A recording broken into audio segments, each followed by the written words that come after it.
100%. Cheers. We dress similar.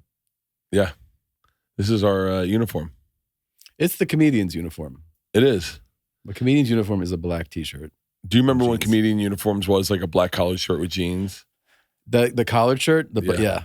That Button used down. to be. Button down, yeah. You did Comfortably Dumb like that. Comfortably Dumb, and so did Chris Titus.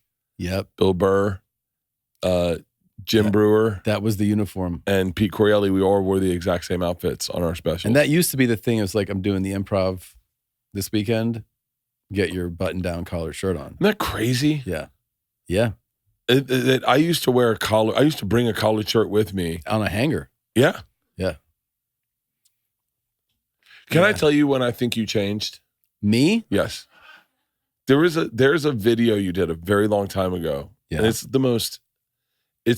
there's a difference, like the way Fat Tom dressed and the way Skinny Tom dresses. Mm-hmm. Oh my God. Can I, okay, let's put a hold on this. Holy shit. Okay. No, hang on. I have but like you did a video, you were doing Conan, I think, and you had like a fat guy shirt. Yeah. And you were so proud of it. And you did a fat guy dance with a fat guy shirt. Fat guy dance? Do you remember the shirt? You're like, oh, I got and it was like a Big Dog's shirt or something. Really? Do you remember the shirt you wore? Like you were doing, okay, what late night spots did you? I can figure this out. It wasn't Fallon.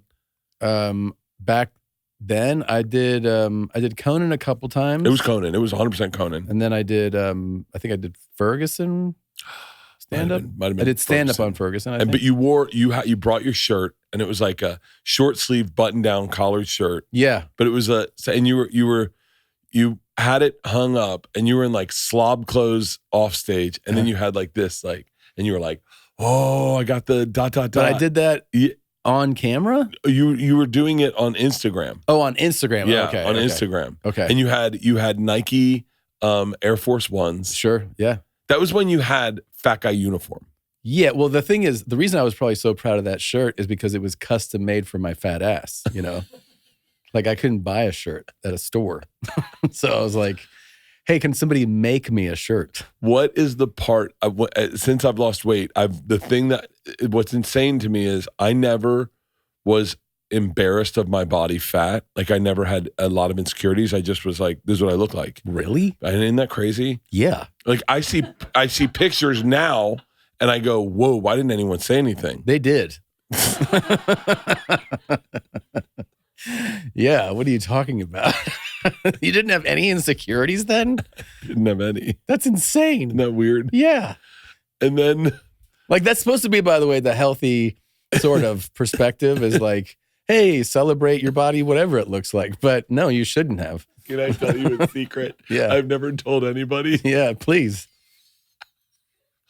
I'm going to get destroyed right now. Do you know who Lindy West is?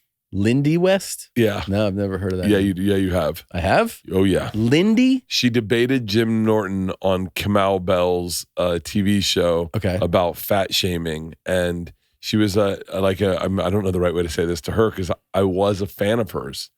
But she wrote this body positive article that I read and I understood. Like, in the gayest way possible, I understood. I think she understood her perspective. 100% is that she came out as fat. Yeah. She just came out to her family and was like, I'm fat. You need to accept it and stop trying to change me. I don't want to not enjoy Thanksgiving with you people. And I was like, that's what I need. I need people to accept me as fat because it sucks when you go. Well, you did really fucking lean in. Like, when you were at your fattest, and like, I was like, whoa, you'd be like, I'm enjoying my life, man. I like having 16 hot dogs in the middle of the day. So much. There's so much joy in being fat. Yeah. When I got on Manjaro and I started getting sick from my behavior, there was a time where I was throwing up on my tour bus at 2 a.m. and I was like, I haven't been drinking. Yeah. This is just food. Just food, I know. I leaned into fat earlier than you. Getting fat? No, like when I was like probably getting fat, but also like, oh yeah, I'm fat and that's fine. I leaned in early, but then I fucking hated it. I was definitely never got, I don't think, to your point of like, We had 2 different fats. 2 different fats. Yeah. like you have more like I'm gonna hold it down at like my local hot dog stand fat. Like your fat was like it was the big like sit different fat. Like sit different fat. Yeah. Like your legs would be open and you'd be like I don't do stairs. Yeah. There's no elevators here. Wait, can someone just pull up fat pictures of Tom? They're my favorite. They're my favorite because I don't recognize that guy anymore. That guy's been dead for so long. No. Oh, whoa, that is not you. That the far right one. Makes me. That's the most popular fat one. Yeah. But this one here, that's a special shirt. Where? That's a custom shirt. Bottom left. No, underneath. Go back. Go back a page. Go back a page. See underneath the far that. That's a special shirt. That's a custom shirt for sure. Let me see. Scroll to Tom. I don't want to see his. Scroll to Tom so I can see Tom. That's fat. That shirt is probably that's probably a custom shirt, dude. Look at that beard. Yeah, it Your is. Teeth look different. It is. Yeah. You're a lot of top teeth in that. Yeah. Do you know that people would, and I started to notice this when I would gain and lose weight, they would say that I'd had my lips done, right? Because they're like, I can't believe you got lip injections. I'm like, lip injections? And I was like, you realize what happened is that my lips are my lips, but when I'm fat here, they look a certain way. And if you shrink me down, my lips look bigger, right? Like your lips look bigger if you take the fat of your face out. Oh, it's like when Ralphie started losing his hair, and I was like, "Hey, are you losing your hair?" And he's like, "No, dog, I'm so fat it just spread out." And I was like, "Oh yeah, I guess if your head, I got hairier when I lost weight. You grew more hair? No, it got closer." Oh yeah. Oh, that makes sense. Like it was spread out, and I didn't look that hairy in pictures. And then it kind of. And now I look hairy, and everyone's like, "Oh, you got hairier." I remember when I walked out of a radio station, and he was walking in. Ralphie? Yep. And he goes, "You keep losing weight, dog." And I hadn't lost that much weight then. I was like, "Yeah." He goes, "You're gonna lose your whole act. You're gonna lose your whole act." I was like, "I'm not you." Like I don't talk about it for an hour. Yeah. I'm just like, no. He was like, you don't want to do that, man. It's a good thing he never lost weight. Yeah, he had an act. Yeah, he never lost his act. He's like, I did 3 hours tonight. And I was like, yeah, I know. I did a podcast with him and Joey Diaz that to this day makes me laugh.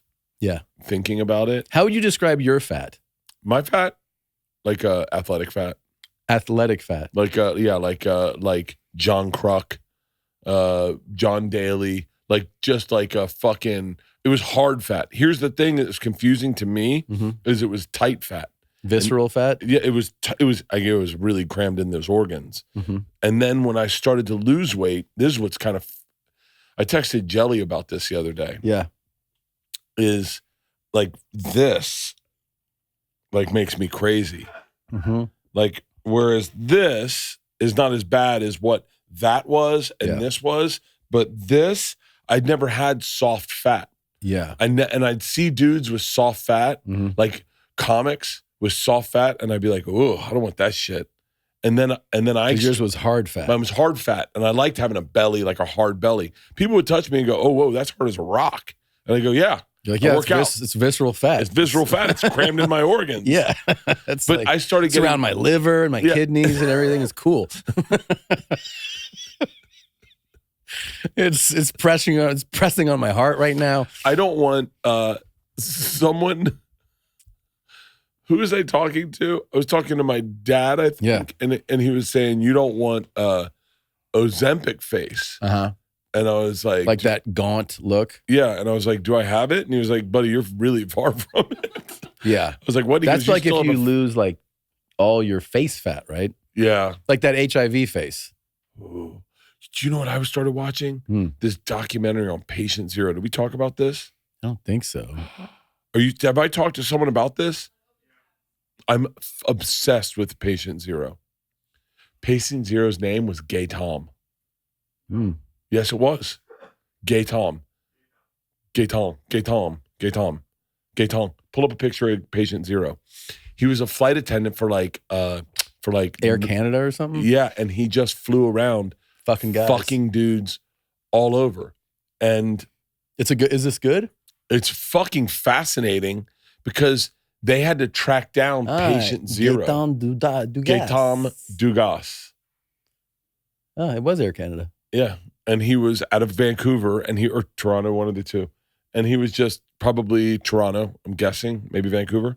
And he was just banging around, slamming dudes and spreading AIDS. But that is so crazy to have that be your legacy. I know. Everybody knows you because you spread AIDS. But here's the thing, is what's crazy nuts is the patient 0, when the first guy wrote it, he wrote patient O out of California. Because it was coming out of California. Out of California. Who's the guy spreading it out of California? Someone's taking this disease out of San Francisco and spreading it around. Patient out of California. Everyone read that as patient 0. Scroll that down a little bit. And from patient 0 determined he must be the first person to have AIDS, when he was absolutely probably not the first person to have AIDS. Probably Someone not. had to give it to him. Right. But it's really interesting. So look at the cluster. Yeah, the cluster's really interesting, huh? So he's 0 there. He banged 9, 4, 3, 9, 8, 3, 6, 1, and 15. And then those people. He spread it to Pennsylvania, Georgia, Texas, Florida, Los Angeles, San Francisco, Jersey. And then New York City. He gave a lot of people it in New York City. Well, he slept with, it looks like directly slept with 1, 2, 3, right? Like 3, 4, and 9 there are people he directly had contact with. Yeah. And then those, like 9 gave it to 17, 1, and 18. And then 4 looks like it didn't give it. I think that's what that's implying, right? Well, he was in a wheelchair. Damn. Oh, and then all those people died? Like everybody on this graph died? Everyone's dead. Yeah, everyone's dead. And then I started getting into AIDS documentaries where I was like watching the spread of AIDS in Kansas City. Because obviously, I'm sure he had a fucking layover in Kansas City. Dudes in Kansas City get AIDS. And Kansas City was, by the way, it was unfair across the world the way they viewed people with AIDS. They were just like, they're going to give it to you. I had 2 uncles with AIDS. And with AIDS? AIDS. Well, they died of AIDS, yeah. Damn. But adjacent uncles. They were through marriage. Okay. My Uncle Pete married into a family, and 2 of the brothers had AIDS. I think, one was gorgeous. Beautiful. He was a stud. Gorgeous. Got it. And, honestly, puka necklace, jacked, feathered fucking hair. Gorgeous. The other one was just a regular dude. I think he was intravenous drugs, and I think that I don't know if they both were. It's irresponsible for me to even guess. But, so I knew about AIDS at a young age because I had these 2 people in my family that had died of AIDS. So I never understood the stigma because I couldn't wrap my head around the stigma because that was in our family. But the stigma was crazy. When Princess Diana shook hands with someone with AIDS, everyone was like, oh, now she's got AIDS. Well, there was a thing too, is like that reaction was the normal reaction because people just they did it out of ignorance. Yeah. It was like COVID. Yeah. But like back then I remember they were like, cause I was a kid, they were like, don't share a cup with someone who would have that. If they kiss you, you'll have AIDS. There was a gay club in Ybor City, and we were down the street, and one of my buddies goes, dude, I just got bit by a mosquito. I got AIDS. And I was like, what? And he goes, they're biting mosquitoes or biting people with AIDS over there, and they're bringing AIDS to us. And I was like, we got to get some off. Like, holy shit. Yeah. Isn't that crazy? Yeah. This episode is sponsored by Blue Chew, and they're not just sponsoring the podcast, they're also backing your bedroom performance. With their new arousal-boosting formula, you'll be turned on mentally and physically. Blue Chew is striving to have both your body and brain bricked up. They've combined 4 ingredients into one powerful solution, Blue Chew Gold. It's better sex in a tablet that not only works fast, but lasts. It's time to get your head and your hardware on the same page with Blue Chew Gold. There's a reason Blue Chew is the #1 brand for better sex. Experience it yourself at BlueChew.com. And we've got a special deal for our listeners right now. When you buy 2 months of Blue Chew Gold, you get the third free with promo code BEARS. That's promo code BEARS. You will also receive an additional 10% off plus free overnight shipping on your first order. Visit BlueChew.com for more details and important safety information. And we thank Blue Chew for sponsoring the pod and the bedroom. Listen to me right now. If you're 30 years old and you're a dude and you got a family, stop what you're doing. Stop exactly what you're doing. You need life insurance. When I was 30 years old, no, when I was 31, my dad had this conversation with me, and I'm going to have it with you. You need to make sure everyone you love is taken care of. You need life insurance. I know this sounds stressful, but I'm about to make it so less stressful. Ethos makes getting life insurance fast and easy, 100% online. You get a quote in seconds, apply in minutes, and get same-day coverage. Boom, you can have it today. There's no medical exam. You just answer a few simple health questions. You can get up to $3 million in coverage. Some policies as low as $30 a month. And you'll get your lowest rates from their network of trusted carriers. Ethos has 4.8 out of 5 stars on Trustpilot with over 4,000 reviews. It literally takes 10 minutes to get covered today with life insurance through Ethos. Get your free quote at ethos.com/bears. That's ethos.com/bears. Application times may vary. Rates may vary. Trustpilot rating as of 6/1/2025. Mountain Dew kicks you in the butt and it wakes you up, but it's just so refreshing.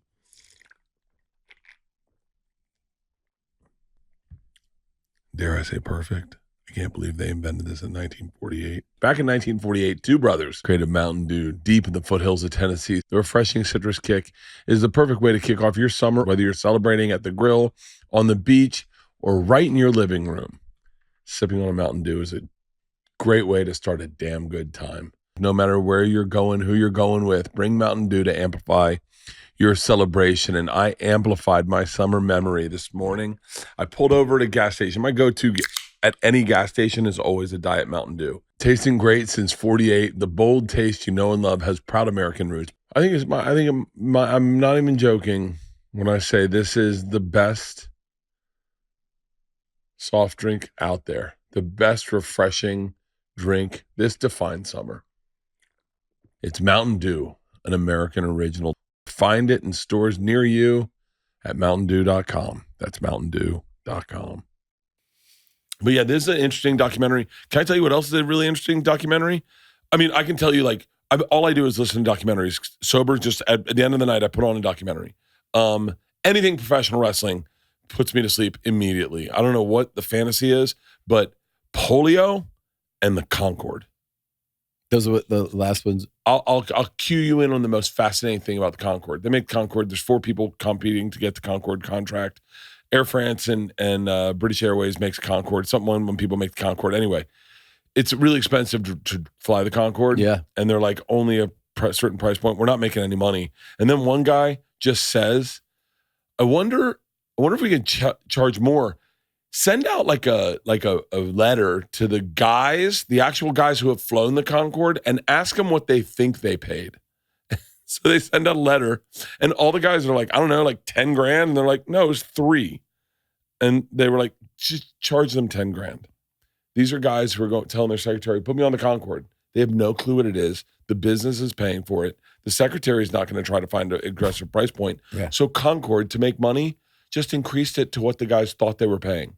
Isn't that crazy? That is crazy. Yeah. I love information like that. That and polio, dude, the iron lung seems like a real fucking death sentence. That's not a lot of fun. Not a way to spend a summer. Tell us about your craziest summer. Well, I got polio. What was the fattest thing I ever did? Oh my God, dude. I mean, there's multiple things, but like the event where I was like, this guy is out of his mind was dinner in Tallahassee after the Florida State Alabama game. Dude, I was hot that night. No shit, dude. Is it unattractive when I get firing hot like that? Because I did that last episode, and I regret that I put out on the internet how passionate I got about stupid shit. You were really on. I will not share how hot you did get. I will never say it out loud. I've said some things I regret. You said some real crazy things, but the way you were consuming everything was unhinged. You ordered, I think, 10 appetizers for the table. And everyone was like, okay. And I saw you just inhale. And then you ordered yourself 4 dinners. You ordered 4 entrees, right? And I was like, what is that? You're like, you got to try this. You had like a steak, a pasta thing, like your own fucking ham, and then like another pasta. And you were just ripping through that with the booze. You probably had 20 doubles that day. Yeah. It was fucking. Oh, I'm amazed at how much I could drink in a day. I had Nick Swartzen on, and he was like, I don't think he loved this, but he was like, I used to drink a bottle of vodka in a day. And I was like, what size? He was like, what do you mean, what size? You like a fucking handle? If it's a handle, then it's an issue. But I could probably go through a handle easy in a day. You probably could. Yeah. And then I was like, Porosos comes in 3 sizes. The small bottle? Yeah. I crush that in the evening. I wish I had one right now. It's good. But yeah, I would love to say that I'll never go back to that in the future, but there is something that I really do love about that. Like overeating. Like I like overeating. Well, yeah, I mean, I like eating. We went to David Chang's restaurant in downtown, the one that's in like it's like in the like warehouses. I forget the name of it. Everything he fucking makes was incredible. And I wasn't drinking, so I was just eating. Yeah, and I was going after it. I always have to pull myself. You know, we have sushi so much, and my boys love sushi, and so every time I order sushi, I realize that I just order so much. I always feel like I'm stuffed to the gills. Yeah. So like we'll eat, and then 2 days later we go back, and I'm like, I'll remember like I ordered too much last time. So I pull it back. My mouth's watering. And then I finish that meal, and I'm like, that's too much. I feel sick. I keep reducing what I order based on the last time, and it's always too much. Kyle, will you please order me sushi? I want sushi for lunch and sashimi. Isla made me laugh so hard. We went down to spend time with her at college. Yeah. And she made me laugh so hard, but it was what she was saying was idiotic, but it was in the way she was telling it. And I was wondering, because we've talked about this before, and I think this is the difference between a bad storyteller and a good storyteller, is sometimes you'll hear a bad storyteller and they'll say like, do you know what I'm saying? And then you understand what I'm like, they'll almost like clutter up their sentences with words, or their energy is a tad bit boring. Or we've talked about this with stand-up, where I sent you someone's stand-up and I go, this all works out on paper, but I'm not laughing. Yeah. And we were like, there's no jazz to it. There's no like freedom. It's the reason like Chappelle can go up and literally light a cigarette and you're fascinated. Well, yeah. And there's something about Chappelle when he talks, it's his rhythm, or it's his sometimes like the excitement someone has for a story. Remind me to tell you Isla's story, but LeeAnn told me a story that she heard Bill Hader tell, and then someone did a video of Bill Hader messing up the original story, but all the trickle down, the story just got better because the thing you're married to as the original person is not interesting. The second person just remembers the interesting person. The third person remembers only the thing that made them laugh. Yeah. Have you heard the story about David Lee Roth meeting Henry Rollins? No, is this the story they're talking about? I'm going to retell Bill Hader's retelling of the story because it's to your memory. It's so good. Yeah. Because they have Henry Rollins telling the original story, and when Henry Rollins tells it, it's not good. It's not interesting, and it's unremarkable. Okay. So I'll just tell the story. So Henry Rollins was telling this story that he met David Lee Roth, and he was doing morning radio, and it was like, 6 a.m. at a morning zoo something, and he goes in, and David Lee Roth is fucking on one. Mm-hmm. He is in a huge fucking floor to shoulder jacket. And Henry Rollins is like a big fan of David Lee Roth. And he like sees David Lee Roth coming out, and he's like, Diamond Dave, like I'm such a fucking fan. And David Lee Roth swings open his jacket, and it's filled with booze. And he goes, hey man, you want a beer? And Henry Rollins is like notoriously sober. Yeah. And he's like, oh no, I don't drink.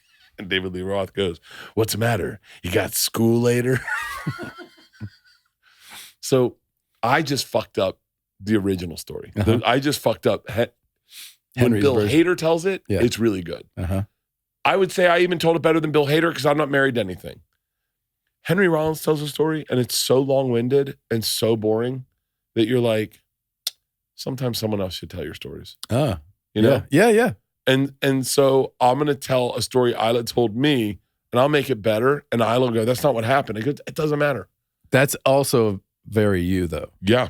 You're also very much into it doesn't matter. I made it better. Doesn't matter. It's, are we moving forward?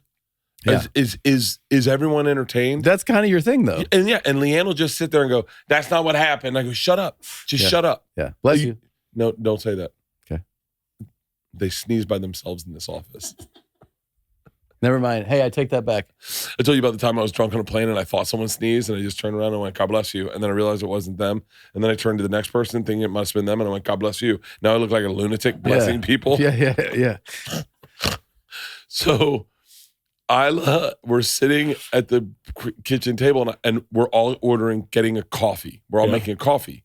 Now, the insufferable thing about me is... Wait, you're at a place? No, we're at her place. We're all making coffee. Okay. And I said, because I learned this on a documentary that I learned sober. I'll be more interesting when I drink, I promise. I said, do you know why we drink coffee? And Ali goes, to wake up? I went, no. It's because of tea. We had the Boston Tea Party, and they taxed tea. So to fuck them, we were like, fuck that, we'll drink coffee. So then that's why we drink coffee, is because Britain drank tea. And all the fucking people were like, fuck that, fuck tea, we'll drink coffee. That's why we drink coffee. And Isla casually goes, I think about that Boston Tea Party sometimes. That must have taken forever. And I go, what do you mean? She goes, for them to make all that tea to throw it overboard?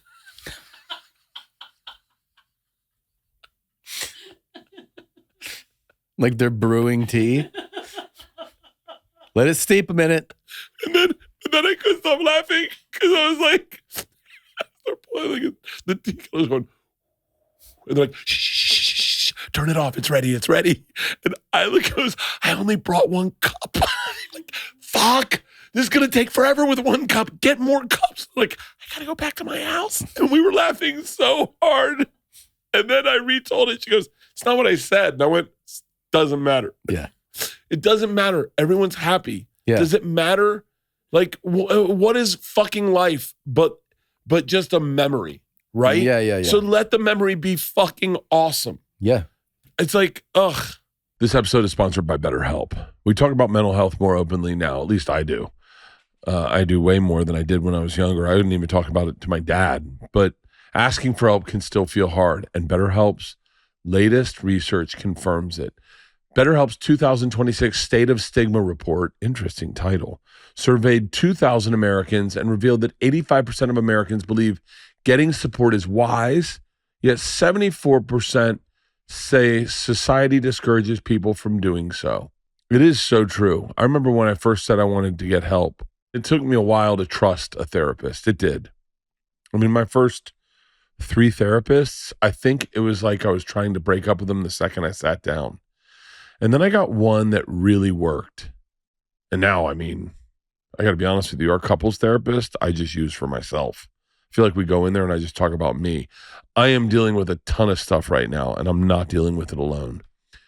And if you're wondering, Bert, what are you dealing with? Then you're not following me on social media.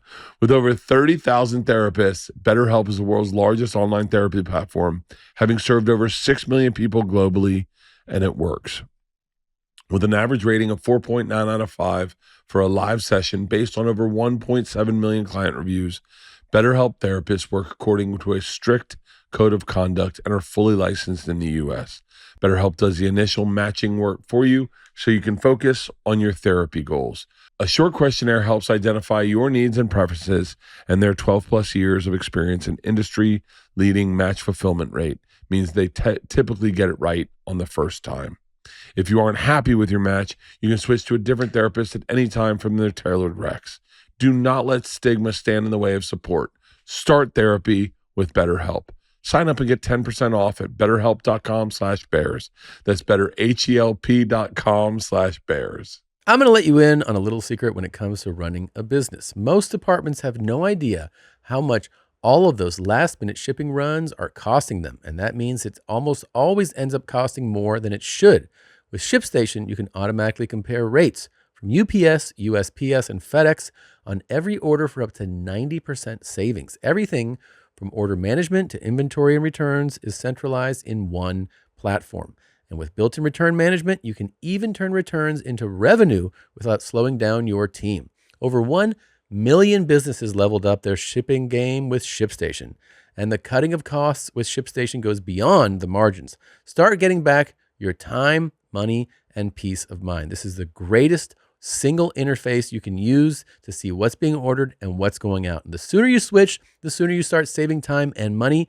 Get started with ShipStation today and get 60 days free at ShipStation.com with the code word CAVE. That's ShipStation.com, code CAVE. ShipStation.com, code CAVE. Taxes and fees apply. That's a summary of how your mind works. Yeah. Yeah. Yeah. We're only here for a second. What does it matter? You like to take it up to a fantasy level. Yeah. Yeah. It's what, it's like I have a little bit of Hulk Hogan in me because Hulk Hogan told you how he wanted you to feel. Like I hope I get to meet Nick or Brooke Hogan one day. Yeah. And just go like, hey, I just want to defend your dad a little bit. Like I loved it. Like when he was like have you seen the documentary on Hulk? No, I've been meaning to though. It's fascinating. It's really good. Because he's like, oh, let me tell you something, man. Andre, when during WrestleMania 2, Andre was 650 pounds. We were in an airport. He stood on the thing, and then they cut to like Bret Hart, and Bret Hart's like, anytime Hulk told the story, the guy went up 50 pounds. And then they cut to him, and he's like, he was 700 pounds, brother. And you're like, but I go, I get it. No, but he wanted you to know he was big. Yeah, so he's making it bigger and bigger. He wants it, and he goes, I don't think you feel the way I felt. And what's crazy is other people, like Hulk had slammed Andre before. And then I just went on a deep dive of every pro wrestler I've ever fucking been in love with. Goldust, all these like bizarre Razor Ramon, and then Big John Studd. Do you remember Big John Studd? You don't remember that? How did you dodge wrestling as a kid? I think that it was like, so what I remember was I had a bus driver when I would go to, still in Cincinnati, so I was probably like 7 or 8, 6, 7, 8, like that age range. And I'd go to school on the school bus, and this driver was a really fun dude, and he would do Macho Man impressions. So like that's what I remember about him doing Macho Man, and we would love it. He would do the impression like as you got on the bus or as you got off. Really cool, really nice guy. And all I remember was like liking Macho Man and Hulk Hogan, Andre the Giant. Like they were kind of like the 3 big stars of this time. Yes. And then I just remember that I don't know how it phased out for me, but I just remember getting into football, and I guess just gravitating more towards it and just leaving this. There's something about wrestling that is entirely fantasy, and it's so interesting.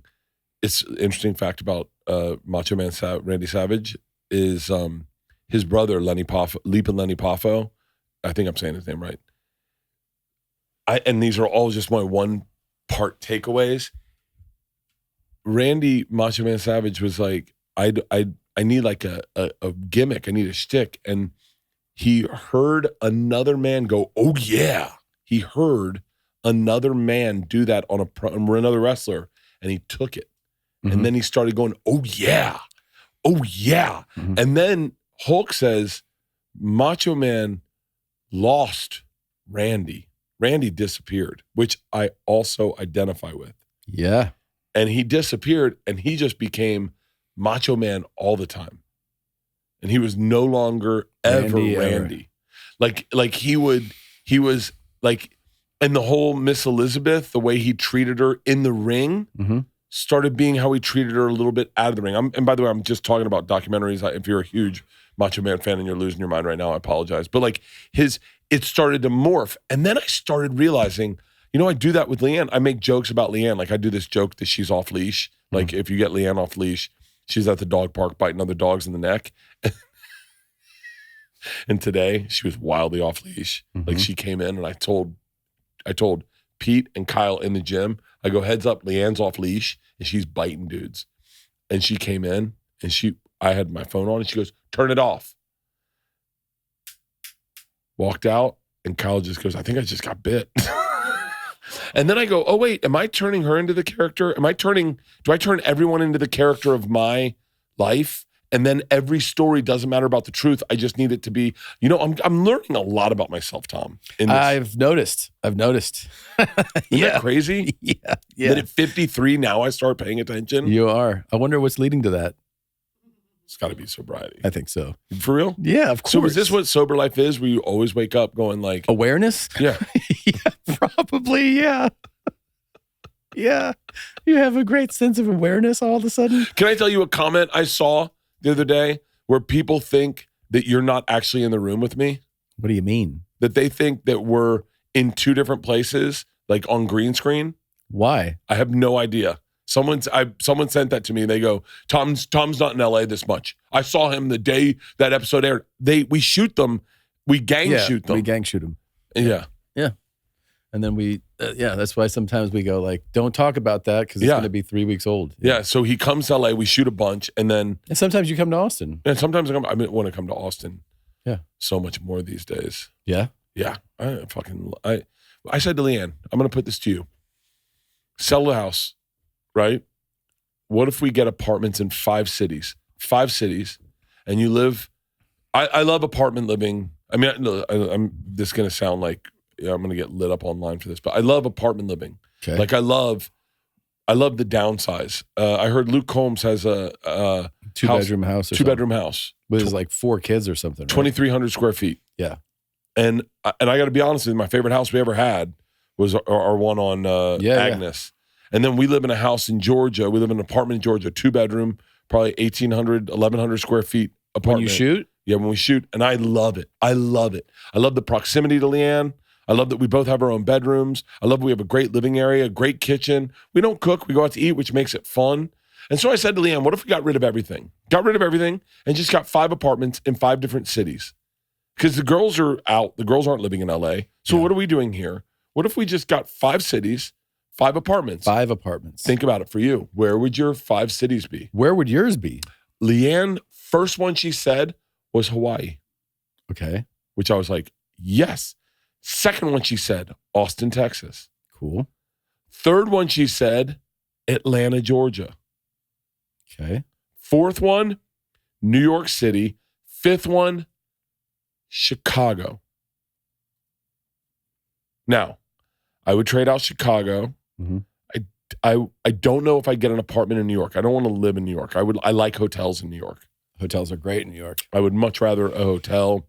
Are you talking about like doorman style apartments and everything? I'm talking about an apartment where you go in, you buy 5 pairs of workout shorts, a pair of workout shoes, 5 pairs of jeans, a couple nice pants, a couple collar shirts, bunch of shirts, a few hats. I love that you get the wardrobe down. Yeah, that's what I buy when I go on location. And then you got like a little underbar sound system, a good television, great couch, great beds. Get the beds at fucking Helix mattress. Okay. I do that everywhere. Helix mattresses, loaded up.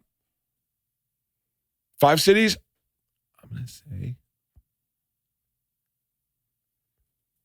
I'm going to say Miami. Miami's that's a fun one. It's a fucking fun city. Fun. Miami Beach. Oh, yes. Yeah. I would get, and I never would think this. I would get 18th story. Yeah. Overlooking the water so I can watch storms come in, watch sunsets. Yeah. Without a doubt. I would go LA. Okay. Austin. Yes. I like the New York. Wait, where in Austin? Off 6th Street? You're getting an apartment. Right. Too chaotic there, I think. Really? Yeah. So I would pick just a different street. Maybe in the area, the downtown area, but probably not on 6th Street. Okay. Because there's great restaurants down there. Great restaurants. New York. Interesting. Yeah. Where in New York? Downtown, somewhere, Soho. I don't know, like Lower East Side. Ooh, Soho. Apartment in Soho. Shut up. All right, I switched. I want New York now. I want New York. Then I would do something like, for a little flavor, maybe like Mexico City. You know? Yeah. For the fun of like going there, the energy, the food, like that would be a fun place to have one also. So that'd be number 4. And then you can pick anywhere, right? Yeah. So like in the States, I don't need another one. So I would go also another one abroad somewhere, like maybe in Europe. Yeah. Maybe like Florence or something. Someone said to me the other night at a graduation, your boy Tommy fucked up. I said, why? He goes, Austin? No. He goes, everything on the East Coast in Europe is like a 3-hour flight, 4-hour flight. He should have, and he goes, and he's too international. He should have been over there. And I went, really? And I forget who was telling me this. He was like, everything. The guy's daughter goes to school in Scotland. Yeah. And he was like, he goes, if you can say fuck LA, then go, I don't need LA at all. And you're East Coast. It was a investment banker. Okay. It was an investment banker. And it wasn't at a graduation. It was at one of my shows in New York. It was a while ago. It was a very long time ago. Okay. Because he said, you know what he said? What? He said, I'm going to fuck this up, but he's like, Monaco is just as far as LA from New York. Oh, yeah. I mean, if you live on the East Coast, if you live in New York, you have access to Europe is not crazy for you. Europe is not crazy. No. Put in flights from Europe to New York to Europe. I would love to do. I think I fucked myself by living in LA because my choices are Tokyo's 7 hours. What am I going to do in Tokyo? Tokyo's rad. Yeah, but what am I going to do in Tokyo? What do you mean? I can't believe they're still wearing masks. You're going to have London. No time. Oh, 650 it says nonstop to London. That seems still long. That's kind of long, but that's not that much crazier than New York, no. LA to New York kind of flights are around that, right? 6 hours. Yeah, it might be shorter from Atlanta. See what Atlanta to London is, because it's weird the way the globe works. I'm here to share some hard-hitting news for my fellow business owners. They say that every day your business is late to integrating AI, you fall 2 days behind. When it feels like the competition is constantly moving faster, you need a business management suite like NetSuite Next. With NetSuite, all your financials, inventory, commerce, HR, and CRM are brought together in one trusted source powered by AI. And now, with NetSuite Next, AI agents are built into your workflow to handle routine tasks, solve problems, and accentuate custom insights.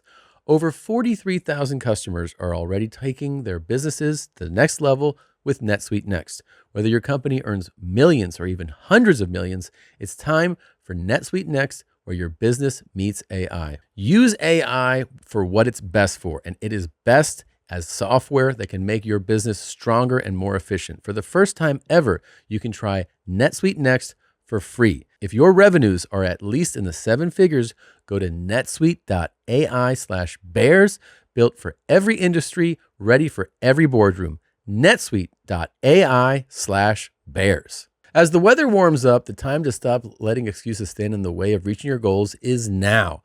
With Factor meals, a busy schedule doesn't have to stand in the way of you and your summer body. Their meals are packed with lean proteins, healthy fats, nutrient vegetables, and whole food ingredients. All the stuff you'd make if you had the time without the artificial sweeteners, refined sugar, and seed oils. The failure isn't your ability to eat healthy, it's in having 3 extra hours every night to cook a nutritious meal and clean it up afterwards. With Factor, all you have to do is take 2 minutes to heat and it's ready to eat. These are delicious. I'm telling you, have a variety of options.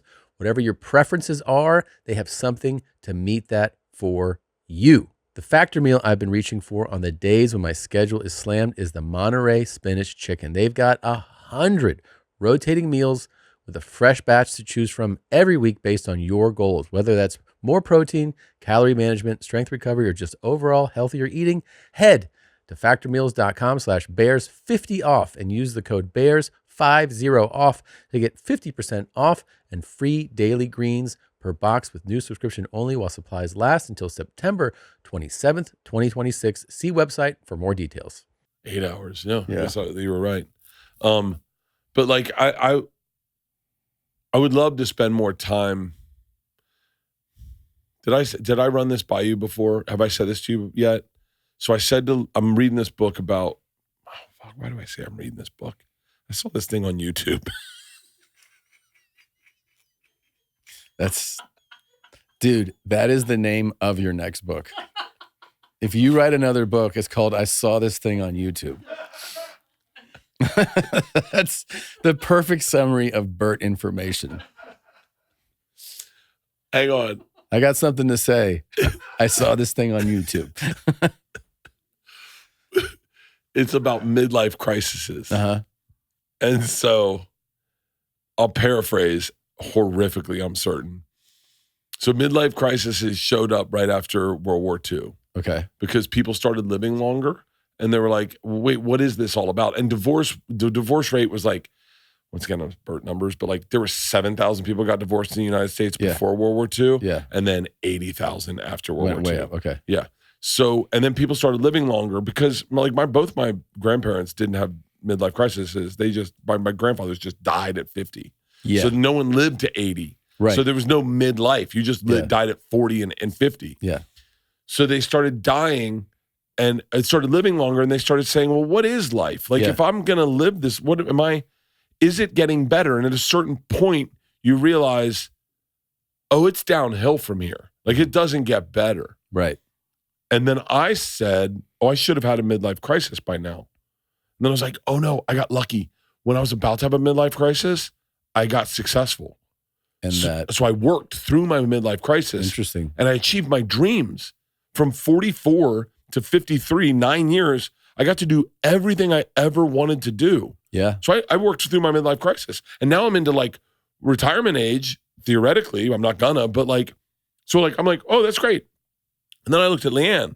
And I was like, can you believe we did that? She's like, I don't know about we. And I was like, wait, what? And then the key to a midlife crisis. Yeah. The key is, are you happier today than you were yesterday? Because leading up to say 40 years old, like Kyle's age, I can explain it easy with Kyle, my assistant, because he still has his dreams to happen. He's wanting his dreams to happen. At a certain age, you realize, oh, my dreams, they didn't happen and they're not gonna happen. And this is it. And am I happy here in a 2,300 square foot house with 4 kids on under an acre of land and with neighbors really close to me that I don't love, overweight, my wife's overweight, I'm 50 years old, I got maybe 25 good years left, if that. Yeah. Is today better than it was yesterday? And LeeAnn said it's not. And I'm She said, what's not? She said she hasn't lived like today is better than yesterday. She's not as happy as she was yesterday. Oh. And I was like, really? And then she said, she's going to get upset that I'm sharing this.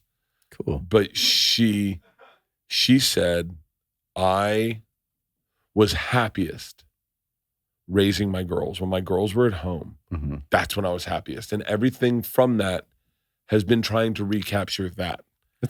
That's a very honest take. It's very honest. And then I said, so how do I get you there? And like, I was like, let's adopt some kids. No, that's when we got into the 5 apartments. Oh. She was like, what if we just got rid of everything and we just traveled to go see the girls and traveled and lived life and just traveled, and you can do stand-up, you can make movies, you can do TV shows, but our life is spent just getting after it every day. And I was like, that's interesting. Do you think you might really do this? Well, no, we started saying life is full of possibilities. So then we started saying, all right, just no idea is a bad idea. That's LeeAnn's motto, which is wildly incorrect. There are bad ideas. Our therapist qualified that. Yeah. I brought that up in therapy. I go, hey, just so you know, we got into a fight and she said no ideas, bad ideas. And then our therapist goes, what about the Holocaust? That was a bad idea. I was like, yeah, right. No, there's lots of bad ideas. Hey, I'm going to be a flight attendant and have unprotected sex through the 80s. Bad idea. Would you buy all these apartments? Yes. Why not rent some? I could. Yeah, I could. Yeah. But then we started saying, this house is my forever house. And then I said, wait, let's do dream house. Let's do hypothetical dream house. Okay. And we started sending each other dream houses. And then all of a sudden I go, wait, would you live in Venice? And she goes, no, but I'd live in Marina del Rey.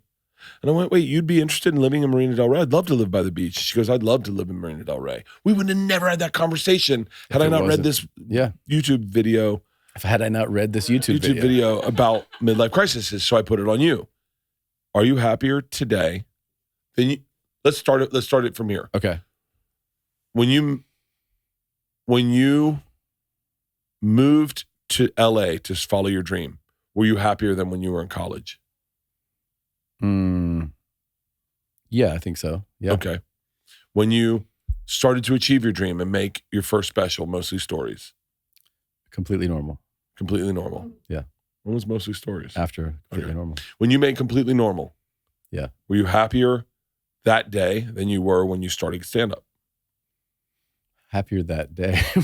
Probably. Yeah. Yeah. Right? Yeah. So we're climbing, right? Climbing, yeah. We're climbing. Are you happier today than the day we started Two Bears? Are you happier today? I'm so much happier. And by the way, I'm just putting it to, I'm so much happier than the day we started Two Bears. I was a very happy person. Yeah. I remember one of the days pulling up to the old place where you couldn't smoke indoors and the dog ran and everything. And I remember listening to Steely Dan and being so excited that I was all of a sudden hearing the music differently. And I was like, oh, this is fucking awesome. I mean, I was really happy when we started that. That was fun. Yeah. Are you happier today though? I mean, that's a good question. I don't know if I can like quantify it as like today I'm happier. Like I feel happy, you know? I mean, happy is also this, I don't know when you say happy or content, right? I'm not content. I'm happy. I'm not You're content. not content. I'm not, as a matter of fact, I detest contentness. You embrace happiness, but I embrace indulgence, happiness, exuberance, joy. Like those are the things I look for. If I'm like, that's my problem with sobriety. Yeah, is sometimes I'm just content. I think the thing that gets me the most, if you want to use the term happy, is like a certain energy, and that energy usually comes from like doing something creative and productive. Yeah. So like if I'm like really enjoying, let's say, building this hour, there's a certain energy that comes from that. Yes. Or like working on a TV show or a movie, there's a certain energy that comes from that.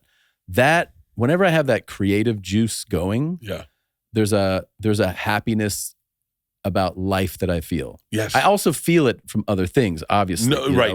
Listen, I went bowling with Isla and her boyfriend and I was happy. I was rather probably more content. But you're right. When you start, the best part is when you start a project. Yeah. And it starts moving. The thing starts going. Like that's a certain level, that's a certain type of happiness. There's happiness obviously like with your kids, seeing them, achieve things or go for things. I get happier little with moments, your kids than I do my kids. The funniest thing, I will talk about this on stage, is watching Michael Jackson movie with my boys, and then Julian being like, how come he's getting beat? You know? And like, because Joe Jackson's beating Michael. Yeah. And I'm like, because his dad was just like aggressive and like abusive, and he's really mad at, he's like a controlling guy, and he's got a temper, and Michael's not doing what he wants. And he goes, man, that's fucking hilarious. And he's like, I go, yeah. He goes, can I get a belt? I was like, yeah. And he just starts, I give him a belt, and he starts just like wailing, hitting everything, like hitting the bed, hitting chairs. I go, what are you doing? He goes, you're not hitting the notes, Mike. But when I was talking about it with someone, and I was like, it's so crazy. And they're like, yeah, but it's such a good thing that your son sees getting beaten as so unrealistic that he thinks it's funny. Yeah. He doesn't realize the reality of it. He's like, that's a crazy thing that somebody would get beat, so he can find humor in it.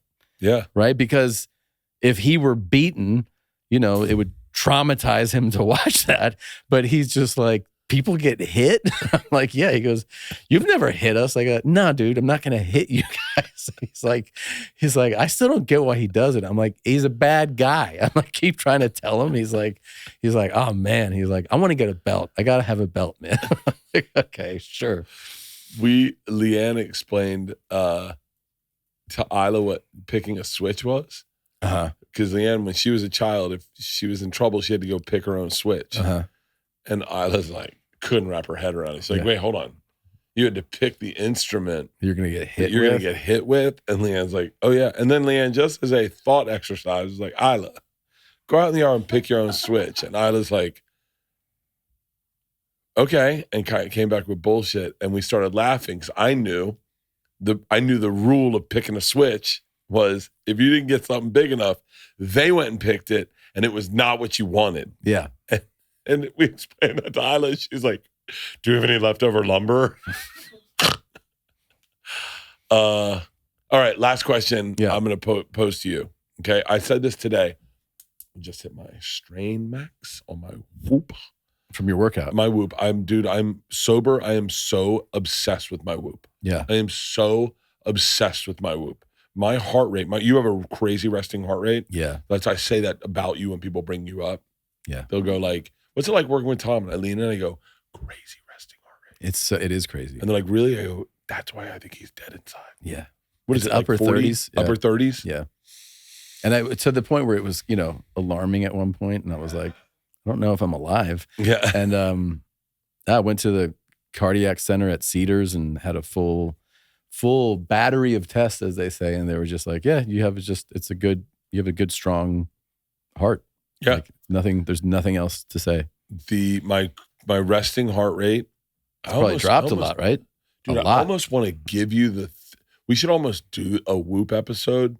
We should go out to Whoop and do an episode at Whoop with our vodka over the summer, throw a party, get the VO2 max after we drink to see what they are recovery-wise, because I do stand by the fact that we have the best recovery vodka in the world. Yeah. But my resting heart rate, I'll just show you a picture. What did it used to be? Do you know what it used to be? I'll tell you right now. I bet it's dropped dramatically, right? My resting heart rate in January.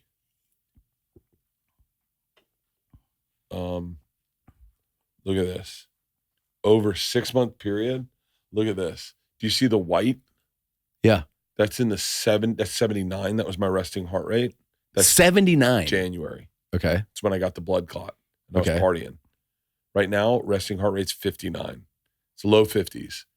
On an average, but it's low 50s during right now, that's the average for the month. Yeah. But it's been in the low 50s. So it's dropped so much. Dropped significantly. I mean, my sleep, Tom, is insane. Like if you looked at my sleep, look at this. It's just flatlined. And then I had a bad dream, but hey, watch this one. Look at this sleep. It's just flat. Yeah, look at you, dude. I know. It's crazy. But my question I'll pose to you, and then we'll wrap this episode up. We're at an hour 5. And remember, send in your Mountain Dew submissions. Please. So we can make our sizzle. 2bears1cave@gmail.com. Get a bottle of Porosos this summer. The number 2, the word bears. The number 1, the word cave @gmail.com. Today I worked out Mm-hmm. and I broke my first sweat, like in a workout. Yeah. And it's such a great feeling. The best. When you break, okay, so then I would argue, what's better? Your first sweat that your body breaks when you start working out, or the last sweat when it's dripping off you and you're done and you're sitting on a bench watching it come off your nose? Oh, that's a good one, dude. I think the sense of accomplishment tied to the last one takes it up a notch. The fact that you got through it. Yeah. The break also always feels good because you're like, I'm doing it. Like this is happening. Yeah, because there's a crazy sense of accomplishment. Yeah. From like, I don't want to be here. I don't want to do this.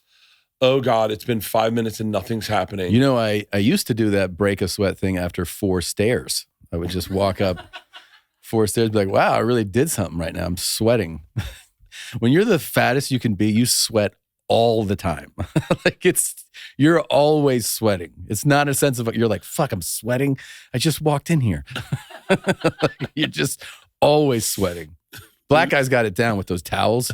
You know, the fat black guy has a towel over his Craig shoulder. Robinson used to go everywhere with a towel. Yes. Have you seen him dunk? Dunk? Have you seen Craig Robinson dunk? We're talking about the same. Type in Craig Robinson dunk. Is he doing it now? No. Hang on. Have you not seen young Craig Robinson? No. Tom? Really? It's better than your dunk. I bet. It's a video. There you go. Young Craig Robinson could dunk. That's him? That's Craig Robinson. Oh, he got up, dude. Dude, look at when you see the video of him. Yeah, he was hanging too. Yeah.